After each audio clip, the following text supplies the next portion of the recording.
টাকা উঠে ভিডিওতে। এটা হলো আমাদের মেহগনি বাগান ছিল, বুঝছেন? আমরা মেহগনি বাগান তুলে, হ্যাঁ মেহগনি বাগান তুলে এখানে প্রজেক্ট করবো। হ্যাঁ, এনে পরিষ্কার করা, এই পুরে বাগান কোবান হয়েছে। না না না, তোমার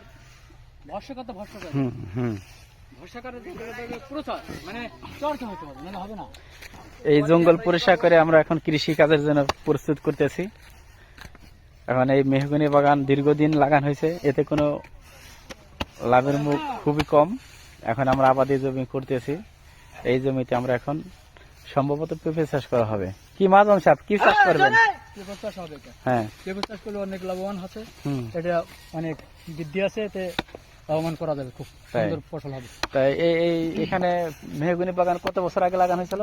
এখানে কমপক্ষে 20 বছর লাগানো হয়েছে, তাতে কয় টাকা বিক্রি হয়েছে? 20 বছর তোমাদের যেটা 80,000 টাকা করা হয়েছে। তাহলে যদি 80,000 টাকা বিক্রি হয়, দেখা গেল এখানে বছরে হয়তো 2,000 টাকা পড়ছে। 2,000 টাকা হয় না, তা ধরেন তাতেও 2,000 টাকা। আর যদি আমরা ফসলের জমি বানায় কন্ট্রাক্ট দিই, তাহলে 20 থেকে 25,000 টাকা প্রতি বছর আমরা পাইতেছি। আর যদি নিজেরা খেত করি, তাহলে তো কথাই নাই। হ্যাঁ, এই যে আমার এক চাচা আছে, কত আমার এখানে যারা কাজ করে সবাই স্মার্ট পোলাপান, দেখছেন? হ্যাঁ, এই প্রজেক্টে যারা আছে সবাই ইয়ং বয়সের। এই যে আমাদের এই যে এক ভাই আছে, এই যে আমার এক চাচা আছে, দেখছেন কি? হ্যাঁ, ইয়ং জেনারেশন আমাদের প্রজেক্টে। হ্যাঁ, তা এই যে আমাদের মুরব্বী, ওই যে চাচা লাঠি হাতে দাঁড়ায় আছে, উনি হলো আমাদের এই জমির মালিক।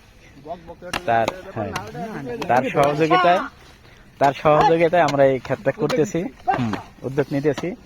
এখানে আমাদের পাশে আরেকটা বাগান আছে, এই বাগানটাও কাটা হইতেছে, এইটাও সহ আমরা পেঁপে বাগান করব। আর ওই পাশে ওই যে মেশিন ঘর দেখা যায়, ওই পাশে আমার 2 বিঘা জমি আছে, ওই জমিতে অলরেডি আমরা পেঁপে ক্ষেত করছি। ওটার সাথে অ্যাটাচ করে আমরা এগুলা এখন করতেছি।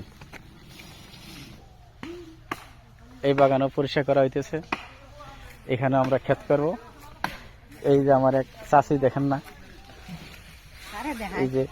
এই যে আমার এক চাষি নেটে ছাড়তাছি। এই আমার এক চাষি দেয় না, এই যে খড়ি টোকাইছে, ওনার বাপে কোনোদিন খড়ি দেয় নাই, তো খড়ি টোকাইছে, বুঝছেন? এই যে আমাকে মাল, বুঝছেন? এই বাগানও আমরা এখন পরিষ্কার করতেছি। ওই বাগানের সাথে এই বাগান মিলেও আমরা